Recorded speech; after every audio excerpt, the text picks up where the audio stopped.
It's Nissan Almera. Rescue kami dito ngayon guys sa bahay nila dahil hindi daw sila na makatakbo.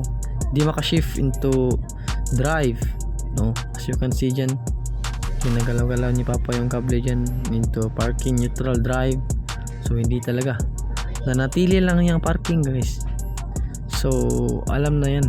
So isa lang duda niya ni Papa, ay dalawa pala, either naputol or yung kable, or mismong kable, or sa mismong lock niya dyan sa ilalim ng kanyang kambyada guys.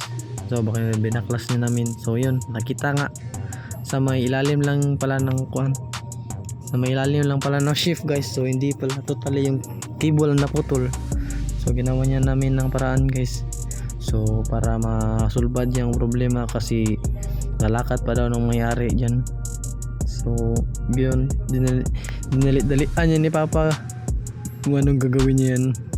So wait lang tayo, nag-isip pa siya kung anong dapat gagawin ba yan kasi walang lock yan na pamalit. So mano-mano lang talaga guys para makagalaw yan.